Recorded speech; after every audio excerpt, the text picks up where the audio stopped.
Salve, salve nação alvinegra, começando mais um vídeo aqui no canal John do Timão. Então se você tá chegando agora, já deixa o seu like, se inscreve pra gente bater a meta de 105 mil inscritos. Conto com a colaboração de todos e vamos pra cima. Um ótimo sábado a todos os corintianos e corintianas que me acompanham, né? A gente chegando bem próximo aí da abertura da janela de transferências. John sempre trazendo as principais atualizações para os corintianos. Peço que me sigam nas redes sociais, Instagram, TikTok, Kawaii, Twitter, todos os links aqui embaixo na descrição. Hoje inicia aí mais uma rodada do Campeonato Brasileiro. O Corinthians entra em campo amanhã fora de casa contra o Cruzeiro, um jogo muito importante, 4 horas da tarde, ainda mais depois dessa vitória. O Corinthians segue na zona do rebaixamento, mas tomara que o jogo aí do meio de semana, na quinta-feira, tenha sido o pontapé, né, essa retomada aí de confiança do nosso clube dentro do campeonato. Temos algumas outras novidades, questão de treinador principalmente, e muito mais. Então vamos pra cima e, editor, pode rodar a vinheta. Salve o Corinthians! Bom, família, já quero apresentar para vocês a Mais Ágil, parceira aqui do canal John do Timão. Para você que quer fazer a antecipação do seu FGTS, aproveitem. Temos o link aqui na descrição, temos o telefone no banner também. Você entra em contato, fala, ó, vim pelo canal John do Timão, quero antecipar aí o valor do meu FGTS para pagar uma dívida, fazer uma viagem, não importa a sua necessidade, a Mais Ágil é a solução rápida e simples. Então, vamos para cima, indicação do John aí, e vai Corinthians! Bom, família, nossa equipe segue o ritmo de treinamentos, nessa preparação, como eu disse, para a partida de amanhã contra o Cruzeiro, e a principal novidade, eu acho, duas novidades. O Félix Torres, eu até falei no vídeo de ontem, a expectativa é que ele jogue contra o Cruzeiro no domingo. Porque o Corinthians jogou na quinta, a Argentina e o Equador também jogaram na quinta, ele viajou, voltou aí para São Paulo, né? Aqui para o CT do Corinthians e tudo mais. Deve fazer algum trabalho hoje e aí amanhã. Hoje também já viaja para BH com a equipe e deve estar à disposição do técnico Rafael Larutia para a partida de amanhã. A segunda novidade é sobre o Fagner, que iniciou a transição física no campo, né? Naquela questão que a gente fala ali já na reta final do retorno e tudo mais. Aconteceu da mesma forma com o atacante Pedro Henrique, aí já esteve disponível para atuar contra o Vitória, e o Fagner iniciou o mesmo processo. Então agora já fazendo os treinamentos aí com os demais companheiros, treinando no campo e tudo mais, e se aproxima cada vez mais desse retorno do lateral direito Fagner, que é uma questão aí bem importante para o torcedor corintiano. Bom, família, seguindo com as novidades, o Bruno Andrade informou que o Nottingham Forest da Inglaterra vai depositar a multa rescisória no dia 12, sexta-feira, certo? Dia 12, semana que vem, sexta-feira. Vai pagar a multa do Carlos Miguel. E aí, com isso, o goleiro estaria liberado para viajar e assinar oficialmente com um clube inglês, certo? Então, eles estão trabalhando de uma forma assim, o goleiro assina o contrato e tudo mais, e aí depois paga a multa. Eu achei estranho também inicialmente, mas pelo que eu entendi não tem nenhum problema, né? O Carlos Miguel, já sabendo do pagamento da multa, poderia assinar o contrato com o Nottingham Forest, e aí, caindo a multa, ele estaria liberado. Só aí liberaria, né, o contrato dele para ser ativado lá no BID da Inglaterra, né? Aqui a gente chama de BID, mas lá é outro nome, e aí ele estaria liberado para assinar com o Nottingham, tá? Então assim, cara, vai ficando cada vez mais nítido, né? O Corinthians perdeu aí o goleiro Carlos Miguel, um assunto até já meio que superado pela torcida, né? Já seguimos em frente, mas, cara, continuo com a mesma opinião sobre o Carlos Miguel. Tá? Continuo com a mesma opinião que falei anteriormente, e é isso, agora chega um dinheiro e o Corinthians segue a própria vida. Bom, família, agora falando sobre treinador, tá? Vou seguir aquela lógica, né? Aquele ritmo que o John sempre traz de linha do tempo, né? Para o torcedor entender o que aconteceu. Ontem, início da tarde, surgiu uma informação de que, nossa, a diretoria disse que podemos ter uma surpresa no nome do novo treinador. E aí todo mundo ficou, se perguntando, qual treinador que poderia ser essa surpresa? Qual que seria essa situação? E aí, depois de tanto cogitar, comecei a pensar, eu falei, cara, existe a possibilidade dessa surpresa ser negativa. Porque ninguém falou que era uma surpresa positiva, uma surpresa boa. Pode ser uma surpresa negativa. Mas acabamos não descobrindo o nome. O que aconteceu foi, o Tevez, Carlos Tevez, foi oferecido ao Corinthians para ser o nosso treinador. Pesquisei rapidamente a carreira dele, tem 56 jogos em 2 times, 24 jogos no Rosário Central e 32 no Independente, 20 vitórias, 21 empates e 11 derrotas, né? Então um número excessivo de empates, um número até equilibrado ali de vitórias e derrotas. Mas assim, é um treinador que tem 56 jogos na carreira. Você pega uma temporada do futebol brasileiro, dá praticamente isso. Em alguns casos até mais. Então assim, de carreira ele tem uma temporada no máximo. E em 2 times, com oscilação e tudo mais. Então assim, um técnico bem inexperiente. Seria uma aposta assim bizarra, na minha avaliação. Tá? E aí, rapidamente, a diretoria do Corinthians descartou qualquer possibilidade de negócio com o Carlos Tevez. Lembrando, ele foi oferecido ao Corinthians. O Corinthians recusou, segue a própria vida. Beleza. Depois, a Rádio Itatiaia trouxe que o Corinthians foi atrás do Fernando Diniz, treinador aí que saiu do Fluminense, atual campeão da Libertadores, ex-técnico da Seleção Brasileira e tudo mais, né? Esse é o currículo recente do Fernando Diniz, mas o Diniz recusou. O Diniz falou, não vou abrir negociação com o Corinthians, por quê? Ele falou, né, até na saída dele do Fluminense, que ele iria passar alguns meses com a família, certo? Então ele falou, ó, por enquanto não quero assumir nenhum time, quero dar uma respirada, ficar um pouco com a família, mais pra frente eu vejo. Tá? Então assim, o Corinthians não tem esse tempo, né, que o Fernando Diniz pediu e tudo mais, então foi um nome que pelo menos foi cogitado pela diretoria, mas o próprio treinador recusou, disse que não vai negociar com outro clube no momento. Então Fernando Diniz, carta fora do baralho também. E aí, o Tevez foi oferecido, o Corinthians recusou, Fernando Diniz a gente foi atrás, o técnico recusou, a gente volta para as 2 opções. Ramon Dias e Carille. E aí, qual que é a situação do Ramon Dias? Que todo mundo já estava prevendo, que estava assim na cara. Na primeira conversa entre Corinthians e Ramon Dias, ele deu sinal de ok, falou, ó, pode negociar, gostei da proposta, gostei do projeto, tô afim, pode fechar. Aí o Corinthians ficou de dar uma resposta. E tá até agora, sem dar uma resposta para o Ramon Dias. Obviamente, ele e os empresários devem estar acompanhando aí os noticiários do Brasil, viram que o Ramon Dias está sendo tratado como segunda opção. O que ele fez? Ó, então é o seguinte. Então, tô saindo da negociação. Aquilo lá que a gente conversou, que eu dei uma resposta sobre a proposta de vocês, não vale mais, porque eu dei o ok, e aí tô aguardando um retorno de vocês, não tem mais nada? Então beleza, tô me retirando. Então nesse momento o Ramon Dias praticamente falou, ó, já que o Corinthians não quer, então beleza, a gente encerra a negociação por aqui. Nesse momento, a negociação com o Ramon Dias tá assim, ó, quase que na estaca zero novamente. Porque ele foi tratado como segunda opção pela diretoria do Corinthians.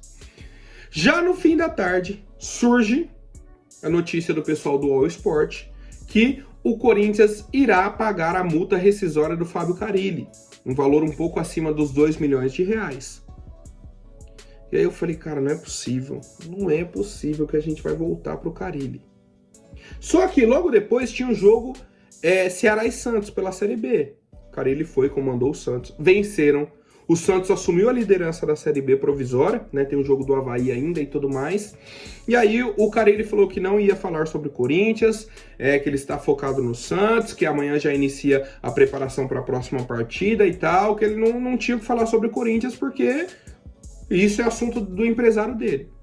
Ou seja, ele nem confirma que vai vir pro Corinthians, mas também não nega. Ele fica naquele banho-maria. Ah, tô focado aqui, já tô me preparando, mas também não chega e fala, ó, não vou pro Corinthians e acabou, meu trabalho é aqui no Santos, tem um contrato. Não fala. Fica de meias palavras.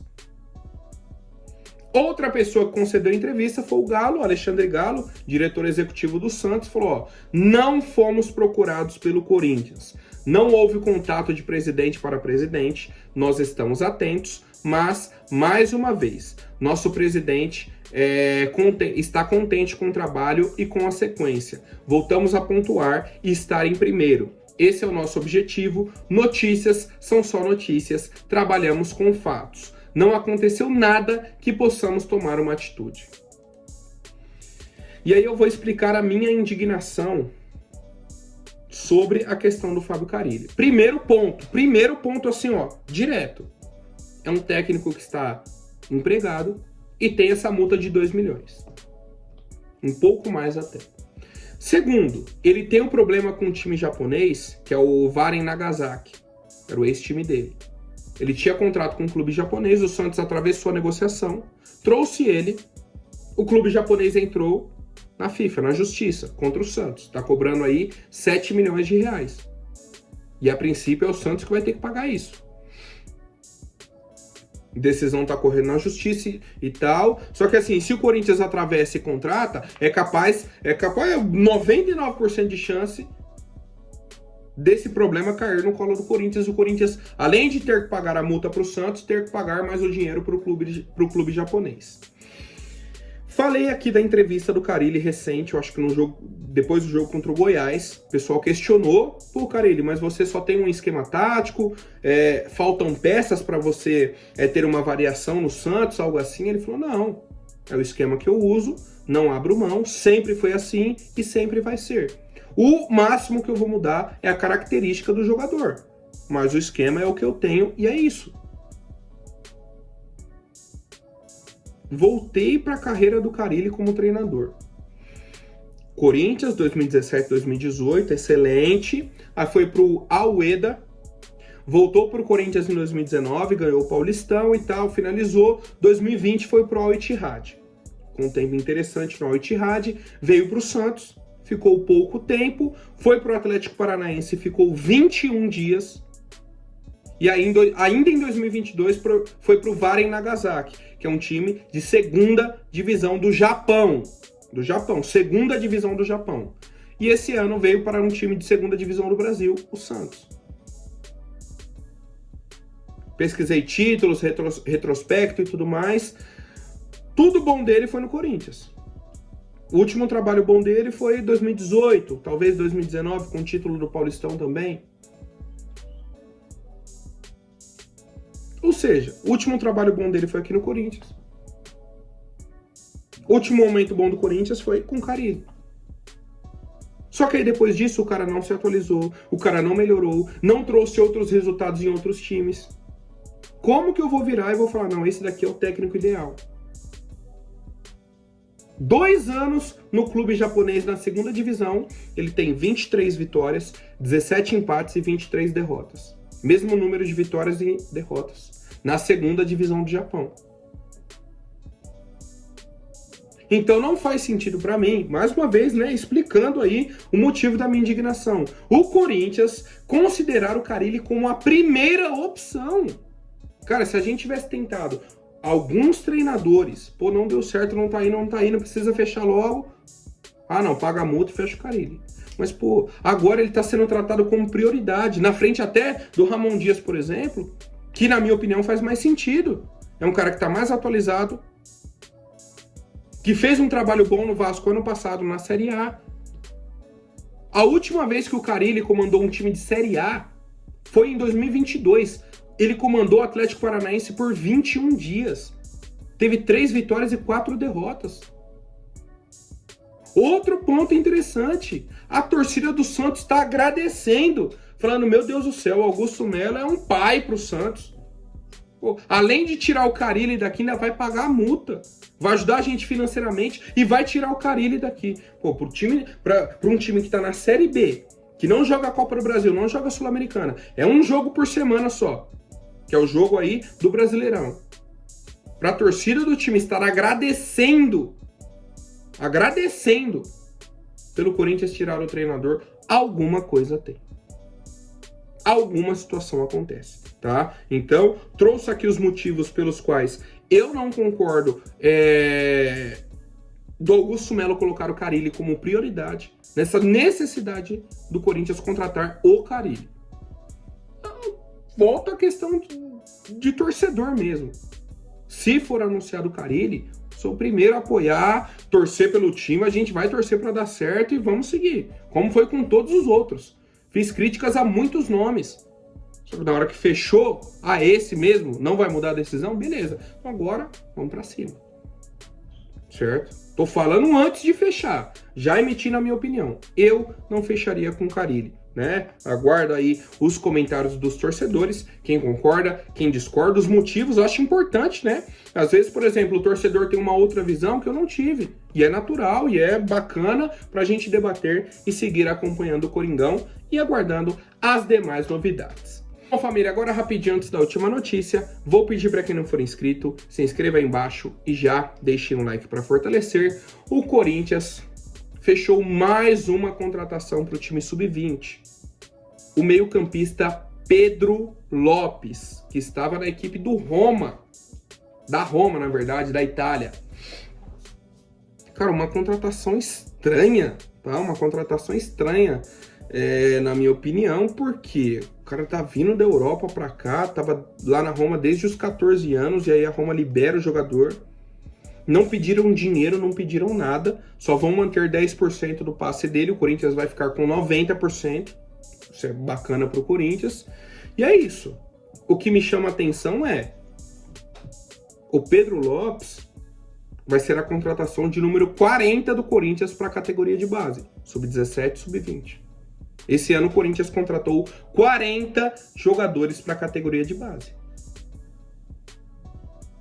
Se você joga 20 para o sub-17, 20 para o sub-20, é a mesma coisa que você fala, ó, as nossas duas categorias não tinham jogadores. Você está basicamente montando dois times do zero. Do zero. Volto a questionar outro ponto. Rafael Laruccia foi efetivado na semana passada para o time sub-20, para ser treinador. E aí já subiu para o time principal por conta da necessidade. Quem que aprovou essa contratação?